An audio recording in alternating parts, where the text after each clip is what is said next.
Hi dears, good morning. എല്ലാവർക്കും നമസ്കാരം. മൗനരാഗത്തിൻ്റെ ഇന്നത്തെ വിശേഷത്തിലേക്ക് എല്ലാവർക്കും സ്വാഗതം കേട്ടോ. അങ്ങനെ നമ്മുടെ മനോഹറും അതുപോലെ സരയും കൂടെ സംസാരിച്ചുകൊണ്ടിരിക്കുക. എൻ്റെ സരയും, നീ എനിക്ക് അല്പമെങ്കിലും ഒന്ന് മനസ്സമാധാനം താ. നീ എന്തിനാ എന്നെ ഇങ്ങനെ സംശയിക്കുന്നത്? ദേ മനുവേട്ടാ, സത്യം പറയും, നിങ്ങൾ ആ പെണ്ണിൻ്റെ കൂടെ നിന്നത് അവൾ നിങ്ങളുടെ മുൻ കാമുകിയല്ലായിരുന്നോ? അതോ എന്നെയും എൻ്റെ കുഞ്ഞിനെയും കളഞ്ഞിട്ട് അവളുടെ ഒപ്പം പോകാനാണോ നിങ്ങളുടെ പ്ലാൻ? എന്തായാലും നിങ്ങൾ ഇപ്പം തന്നെ എനിക്ക് മറുപടി തന്നേ പറ്റുള്ളൂ.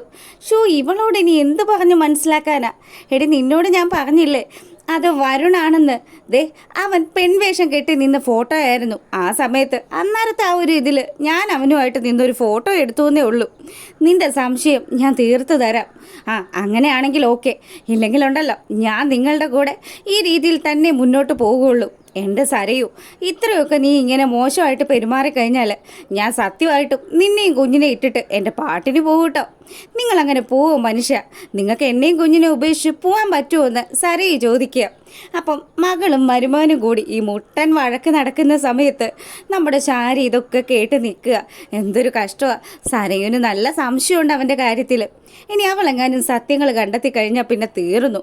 അതോടുകൂടി അവൾക്ക് മുഴുവൻ ഭ്രാന്താകുമെന്നുള്ള കാര്യത്തിൽ ഒരു സംശയവും വേണ്ട.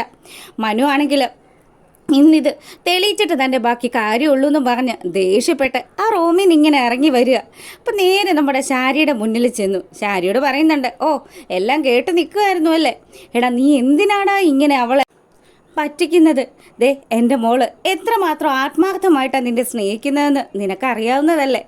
നീ ഇനി അവളുടെ ജീവിതത്തിൽ നിന്ന് ഒഴിഞ്ഞു പോയാലും ഇല്ലേലും അവൾക്കത് ഒരിക്കലും ഉൾക്കൊള്ളാൻ പറ്റത്തില്ല. അപ്പം മനു പറയുന്നുണ്ട്, ദേ പെണ്ണുപിള്ള, എല്ലാം കേട്ട സ്ഥിതിക്ക് നിങ്ങളൊരു കാര്യം ചെയ്യും.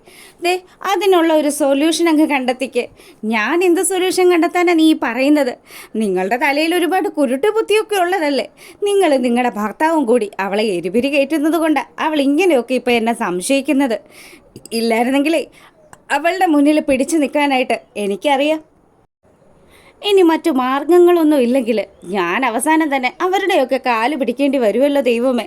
അങ്ങനെ നമ്മുടെ മനോഹർ വലിയ നിരാശയിൽ ഇങ്ങനെ പറയുമ്പം ശാരി ചോദിച്ചു, അല്ലടാ, എൻ്റെ മോളെ നീ ഉപേക്ഷിച്ച് പോവുകയാണെങ്കിൽ അവളുടെ സ്വർണവും പണവും ഒക്കെ അവളുടെ കയ്യിൽ തന്നെ ഉണ്ടോ?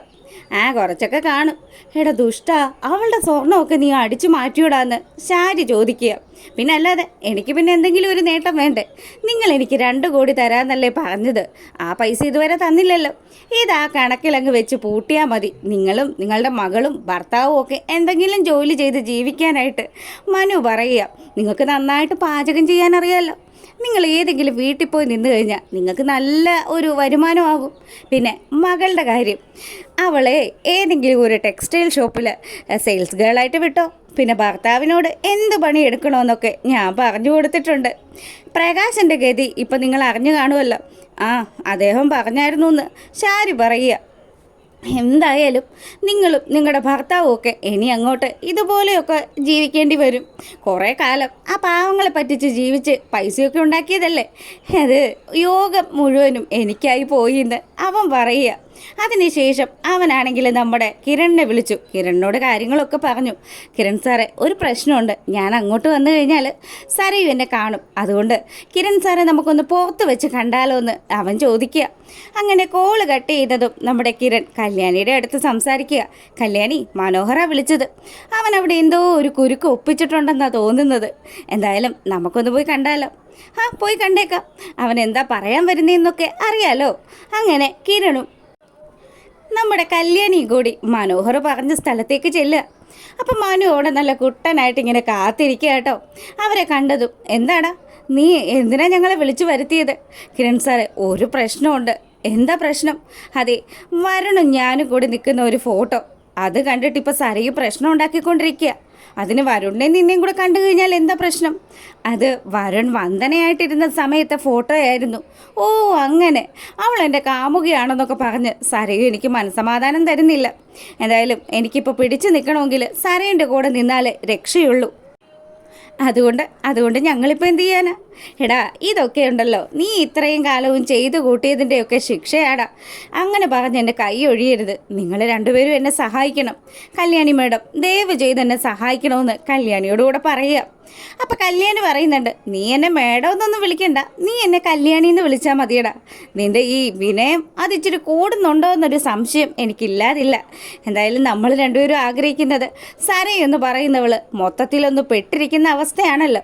അതുകൊണ്ട് തന്നെ നിന്നെ ഞങ്ങളിപ്പോൾ തൽക്കാലത്തേക്ക് സഹായിക്കാമെന്ന് കിരൺ പറയുക. അങ്ങനെയാണെങ്കിൽ വലിയ ഉപകാരമായിരിക്കും. അവളുടെ സംശയം മാറാൻ വേണ്ടിയിട്ട് എന്തെങ്കിലും ഒരു കാര്യം നിങ്ങളായിട്ട് ചെയ്തു തരണം. ഞങ്ങളൊന്ന് ആലോചിക്കട്ടെടാ, നീ മനസ്സമാധാനമായിട്ടിരിക്കുക. പിന്നെ വേറൊന്നും പറയാനില്ലല്ലോ? ഇല്ല സാറേ, ഇത്രയേ ഉള്ളൂ പ്രശ്നം. ഇതൊന്ന് പരിഹരിച്ച് തന്നിരുന്നെങ്കിൽ വലിയ ഉപകാരമായിരുന്നു. നിതയോടും വരുണിനോടും ഞങ്ങളൊന്ന് സംസാരിച്ച് നോക്കട്ടെ, അവരെന്താ പറയുന്നതെന്ന് അറിയണമല്ലോ. അങ്ങനെതാ നമ്മുടെ മനോഹർ അവിടുന്ന് പോവാട്ടോ. ഈ സമയമാണെങ്കിൽ കിരണും കല്യാണിയും കൂടി ഈ മനോഹർ പറഞ്ഞ കാര്യങ്ങളൊക്കെ ആലോചിച്ചുകൊണ്ട് നിൽക്കുക.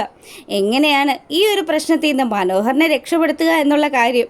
അപ്പോൾ മനു ഇപ്പം സരയുൻ്റെ കൂടെ നിൽക്കുന്നത് എന്തുകൊണ്ടും ബെറ്ററാണ്. സരയുൻ്റെ കുറച്ച് പണവും സ്വർണവും കൂടി ബാക്കിയുണ്ട്. അതുകൂടി അവൻ അടിച്ചു മാറ്റി കഴിഞ്ഞാൽ പിന്നെ സരയുന് വേറെ രക്ഷ ഉണ്ടാവില്ല. അത് തന്നെയാണ് നമ്മുടെ കിരണിൻ്റെയും കല്യാണിയുടെയും ഒക്കെ ഉദ്ദേശം. അങ്ങനെ വീട്ടിലെത്തിയ മനോഹർ നമ്മുടെ സരയുടെ അടുത്തേക്ക് ചെന്നതും, വന്നോ? ഇപ്പോൾ ചോദ്യവും പറച്ചിലൊന്നും ഇല്ലല്ലോ. നിങ്ങൾക്ക് തോന്നിയതുപോലെയാണ് നിങ്ങൾ ചെയ്യുന്നത്. എന്താ സരയു, നീ എന്തിനു ഇങ്ങനെയൊക്കെ പറയുന്നതെന്ന് മനു സരയിനോട് ചോദിച്ചു. അപ്പോൾ അവൾ പറയുന്നുണ്ട്, മനുവേട്ടാ സത്യം പറയൂ, നിങ്ങളിപ്പോൾ അവളെ കാണാൻ പോയതല്ലേ? എടി, നിൻ്റെ സംശയം അത് ഇന്നത്തോടു കൂടി ഞാൻ തീർത്തു തരും. നീ ഇനി ഇങ്ങനെ എന്നെ സംശയിച്ചു കഴിഞ്ഞാൽ നമ്മുടെ ജീവിതം എന്താവും? ഞാൻ ഇത്രയും കാലമായിട്ടും നിൻ്റെ കൂടെ ഇവിടെ താമസിക്കുന്നുണ്ട്, അതും എൻ്റെ സ്വന്തം വീട്ടിൽ പോലും പോവാതെ. അങ്ങനെയുള്ള സ്ഥിതിക്ക് നീ എന്നെ ഇങ്ങനെയൊക്കെ സംശയിച്ചു കഴിഞ്ഞാൽ അതെനിക്ക് ഒരിക്കലും സഹിക്കാൻ പറ്റില്ല സരയും. കൂടുതൽ കളിച്ചാൽ ഞാൻ നിന്നെയും കുഞ്ഞിനെ ഉപേക്ഷിച്ച് ഞാൻ എങ്ങോട്ടെങ്കിലും പോയിക്കളയൂ കേട്ടോ. നിങ്ങൾ പോവുകയാണെങ്കിൽ നിങ്ങൾ അവളുടെ അടുത്തേക്കായിരിക്കുമല്ലോ പോകുന്നതെന്ന് പറഞ്ഞ് സരയും നമ്മുടെ മനുവിൻ്റെ കഴുത്തിന് കുത്തിപ്പിടിക്കുക. അപ്പം മനു പറയുന്നുണ്ട്, ദേ സരയും, നിൻ്റെ ഭ്രാന്ത് മാറ്റാനുള്ള മാർഗമൊക്കെ എനിക്കറിയാം. ഇപ്പോൾ പോയി റെഡിയായി വാ, ഞാനേ ഒരിടത്ത് നിന്നെ കൊണ്ടുപോകുന്നുണ്ട്. നിങ്ങൾ എങ്ങോട്ടാണ് എന്നെ കൊണ്ടുപോകുന്നതെന്ന് സരയു ചോദിച്ചതും, അതൊക്കെ പറയാം, നിൻ്റെ സംശയം തീർക്കണമല്ലോ. അങ്ങനെ നമ്മുടെ വരുണും ഗീതയും കൂടി അവിടെ ഇങ്ങനെ ഇവരെയും കാത്ത് നിൽക്കുക. അപ്പോഴത്തേക്കിനും വരുൺ പറയുന്നുണ്ട്, പെരുങ്കള്ളൻ്റെ കള്ളക്കളിക്കാൻ നമ്മളിപ്പോൾ കൂട്ടു നിൽക്കാൻ പോകുന്നത്. എന്തായാലും സരയെന്ന് പറയുന്നവളുടെ അഹങ്കാരം അവസാനിക്കണമല്ലോ. അതിന് കൂടി വേണ്ടിയിട്ട് കിരണേട്ടനും കല്യാണി ചേച്ചിയും പറഞ്ഞു കഴിഞ്ഞാൽ പിന്നെ അതിൽ നമുക്കൊന്നും മാറ്റം വരുത്താൻ പറ്റത്തില്ല. അങ്ങനെ ഇവർ സംസാരിച്ചുകൊണ്ട് നിൽക്കുമ്പം നമ്മുടെ മനോഹർ സരയുനെയും കൂട്ടിയിട്ട് അവരുടെ അരികിലേക്ക് വരിക. ദേ സരയു, ഇത് കണ്ടോ, ഈ നിൽക്കുന്നതാണ് വരുൺ.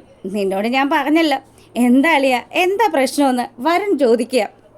അപ്പോഴത്തേക്കിനും നമ്മുടെ മനോഹർ പറഞ്ഞു, എൻ്റെ പൊന്നു വരണേ, നീ ഞാനും കൂടി നിൽക്കുന്ന ഒരു ഫോട്ടോ ഇവൾ കണ്ടു. അതിന് ശേഷം ഇവൾക്ക് എന്നെ മുടിഞ്ഞ സംശയമാണ്. അപ്പോൾ അത് കൈയോടുകൂടി തന്നെ ഒന്ന് ക്ലിയർ ചെയ്യാമെന്ന് വിചാരിച്ചു. ഏത് ഫോട്ടോയാണ് കണ്ടത്? എടാ, നീ ആ പെൺവേഷം കെട്ടി നിൽക്കുന്ന ഫോട്ടോ ഇല്ലേ, അത് അതാണല്ലേ. എന്നാൽ എന്നെ വ്യക്തമായിട്ടൊന്ന് നോക്കിക്കൊള്ളാനായിട്ട് വരുൺ പറയുക. അപ്പം നിത പറയുന്നുണ്ട്, എൻ്റെ പൊന്നു സരയു, വരുണേട്ടൻ ഇടയ്ക്ക് അതുപോലെയുള്ള പല പരിപാടികളും ഒക്കെ കാണിക്കും. അങ്ങനെ വലിയ സ്റ്റാർ ആകാറൊക്കെ ഉണ്ട്. എന്തായാലും ഇതെൻ്റെ ഭർത്താവാണ്, കല്യാണം കഴിഞ്ഞിട്ട് അധികം ആയിട്ടില്ല, നമ്മൾ മീറ്റ് ചെയ്തിട്ടുള്ളതാണല്ലോ എന്നൊക്കെ ഇവർ സംസാരിക്കുക. അപ്പോഴാണ് സരയു തനിക്ക് പറ്റിയത് അബദ്ധമാണല്ലോ എന്ന് ആലോചിക്കുന്നത്. ഇപ്പം നിൻ്റെ സംശയമൊക്കെ മാറിയില്ലേ? ഞാൻ ആ ഫോട്ടോയിൽ കാണിച്ച ചെറുപ്പക്കാരൻ തന്നെയല്ലേ ഈ നിൽക്കുന്നത്? ഇതാണ് എൻ്റെ അളിയ, ഒന്നും പറയണ്ട. ഇവളുടെ ഈ ഒരു സംശയം മാറ്റാൻ ഞാൻ പെട്ട പാട്. എന്തായാലും ദേ ഈ നിൽക്കുന്ന മനോഹർ വളരെ നല്ലൊരുത്തനാണ്.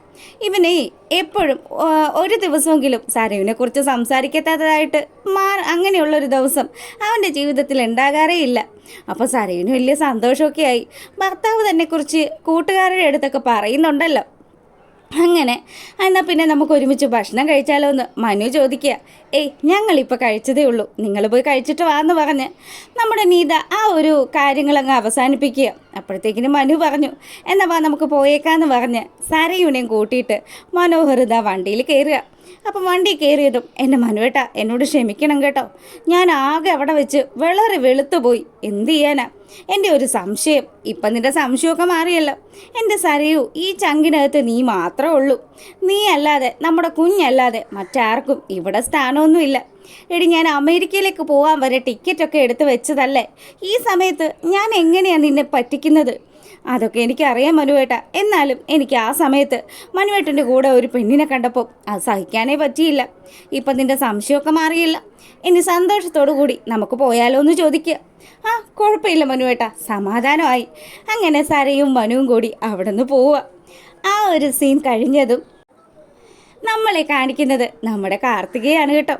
ആളങ്ങനെ തളർന്നിരിക്കുക. അപ്പം താരാൻറ്റി അവൾക്ക് കഴിക്കാനുള്ള മരുന്നും വെള്ളമൊക്കെ എടുത്തുകൊണ്ട് വരിക. അത് കുടിച്ചുകൊണ്ടിരിക്കുമ്പം അങ്ങോട്ടേക്ക് കിരണും കല്യാണിയും കൂടി എത്തി. ആഹാ, നിങ്ങൾ എത്തിയോ? താരാൻറ്റിക്ക് ബുദ്ധിമുട്ടായോന്ന് ഞാൻ ചോദിച്ചതേ ഉള്ളൂ. താരാൻറ്റിക്ക് ഒരു ബുദ്ധിമുട്ടും ഇല്ല, ആൻറ്റിക്ക് സന്തോഷം മാത്രമേ ഉണ്ടാവുള്ളൂ എന്ന് കല്യാണി പറയുക. അപ്പോഴത്തേക്കിനും നിങ്ങളിവിടെ വന്നിരിക്കുന്നൊക്കെ പറഞ്ഞ് നമ്മുടെ കാർത്തിക അവരെ അങ്ങ് സ്വീകരിച്ചിരുത്തുക. ഈ സമയമാണെങ്കിൽ പ്രകാശനെക്കുറിച്ച് നമ്മുടെ കല്യാണി പറഞ്ഞു. അയാൾ ഡിസ്ചാർജ് ആയിട്ടുണ്ട്. എൻ്റെ കാർത്തികയെ അയാൾക്ക് വേണ്ടിയിട്ട് ഇവൾ ചില സഹായമൊക്കെ ചെയ്തു കൊടുത്തിട്ടുണ്ട്. ഹോസ്പിറ്റലിലെ ബില്ല് ഫുള്ളും പേ ചെയ്തിട്ടുമുണ്ട്. അതുമല്ല, പിന്നെ ഒരു ഊന്നുവടി അയാൾക്ക് സമ്മാനമായിട്ട് കൊടുത്തിട്ടുമുണ്ടെന്ന് കിരൺ പറഞ്ഞു. നമ്മുടെ അമ്മമാരോടൊക്കെ ചെയ്തതും നമ്മളോടൊക്കെ ചെയ്തതും അതൊക്കെ ആയിരിക്കും ഇനി പ്രകാശൻ അങ്ങ് അനുഭവിക്കാൻ പോകുന്നതെന്ന് കാർത്തിക പറയുക. അതെ ചേച്ചി, ഇച്ചിരിയൊന്നുമല്ല ആ ദുഷ്ടൻ എൻ്റെ അമ്മയെ കരയിച്ചിട്ടുള്ളത്. അതേടി മോളെ, നമ്മുടെ അമ്മമാരെയും നമ്മളെയൊക്കെ കണ്ണീര് കുടിപ്പിച്ചതിന് ആ ദുഷ്ടന് ഈശ്വരന് എന്താ നല്ല ശിക്ഷ തന്നെയായിരിക്കും കൊടുക്കുന്നത്. ഇനിയുള്ള കാലം ആ ഊന്നുവടിയും പിടിച്ച് അവൻ ഞൊണ്ടി നടക്കണം. അത് തന്നെയായിരിക്കും അയാൾക്ക് അവസാനം സംഭവിക്കാൻ പോകുന്നത്. ഏതേലും കടത്തിൻ്റെ കിടന്ന് അയാൾ തീരുകയും ചെയ്യും. അല്ല, ആശാൻ ആശുപത്രിയിൽ നിന്ന് ഇറങ്ങിയിട്ട് എങ്ങോട്ടേക്കാണ് പോയിരിക്കുന്നതെന്ന് വല്ല നിശ്ചയമുണ്ടോ നിനക്ക്?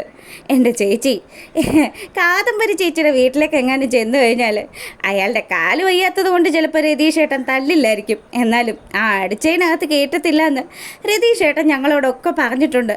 പിന്നെ അമ്മുമ്മയാണെങ്കിൽ ഇപ്പം സാന്ത്വനത്തിലാണല്ലോ ഉള്ളത്. അതുകൊണ്ട് അമ്മുമ്മയുടെ അടുത്ത് പോയി നിൽക്കാനും അയാൾക്ക് സാധിക്കില്ല. പിന്നെയുള്ളൊരാശ്രയം വിക്രമാണ്. വിക്രവും ഗംഗാപ്രസാദും ഒക്കെ ഇപ്പം ജയിലിലായ സ്ഥിതിക്ക് അങ്ങോട്ടും അയാൾക്ക് പോകാൻ പറ്റില്ലല്ലോ. എടി മോളെ, അത് പറഞ്ഞപ്പോഴാണ് ആ വിക്രത്തെയും ഗംഗാപ്രസാദിനെയും ഒന്നുപോയി എനിക്ക് കാണണമല്ലോ. അവന്മാർ ജയിലിൽ പോയി കണ്ടിട്ട് എനിക്കൊന്ന് സന്തോഷിക്കണം. എന്തിനാ ചേച്ചി, ചുമ്മാ അവന്മാരുടെ വാശി കൂട്ടാനായിട്ടാണോ? വേണ്ട കേട്ടോ, ഇനിയും നമ്മളായിട്ടൊരു പ്രശ്നം ഉണ്ടാക്കണ്ടെന്ന് കല്യാണി പറയുക. അങ്ങനെ ഇവർ ഈ കാര്യങ്ങളൊക്കെ സംസാരിച്ചു കൊണ്ട് നിൽക്കുക. ഈ സമയത്താണെങ്കിലോ നമ്മളെ കാണിക്കുന്നത് നമ്മുടെ പ്രകാശനെയാണ് കേട്ടോ. കയ്യിൽ ഒരു ഊന്നുവടിയും പിന്നെ ഇപ്പുറത്തെ കയ്യിൽ ഒരു സഞ്ചിയൊക്കെ ആയിട്ട് പ്രകാശൻ പാവം ഒറ്റക്കാലയിൽ ഞൊണ്ടി അങ്ങനെ നടന്നു വരുന്ന കാഴ്ച അതിമനോഹരമായ ഒരു കാഴ്ച തന്നെയാണ്. ഇങ്ങനെയുള്ള ഒരു തന്തമാർക്കൊക്കെ ഇത് തന്നെ ആയിരിക്കണം ശിക്ഷ എന്നുള്ളത് നമ്മുടെ പ്രകാശൻ എന്ന് പറയുന്ന ക്യാരക്ടറിലൂടെ നമുക്ക് എല്ലാവർക്കും മനസ്സിലാവുന്നതാട്ടോ. അപ്പോൾ ഇന്നലെ വൈകുന്നേരം വീഡിയോ ഇടാതിരുന്നത് എനിക്ക് തലകറക്കമൊക്കെ ആയിരുന്നതുകൊണ്ടാണ്. സോ എല്ലാവരും ഒന്ന് ക്ഷമിക്കുക, പ്രഷറിൻ്റെ ചെറിയൊരു പ്രോബ്ലം ഉണ്ടെന്ന് തോന്നുന്നു. അപ്പം എല്ലാ കൂട്ടുകാർക്കും നല്ലൊരു ദിവസം ആശംസിച്ചുകൊണ്ട് ഇന്നത്തെ വീഡിയോ ഞാൻ വൈൻഡപ്പ് ചെയ്യാണ്. അപ്പോൾ വൈകുന്നേരം നെക്സ്റ്റ് വീക്ക് പ്രമോ വിശേഷമായിട്ട് വരുന്നതായിരിക്കും. അതുവരെ എല്ലാവർക്കും നല്ലൊരു ദിവസം ആശംസിച്ചുകൊണ്ട് ഇന്നത്തെ വീഡിയോ വൈൻഡപ്പ് ചെയ്യാണ്. അപ്പോൾ ഓക്കെ, താങ്ക് യു.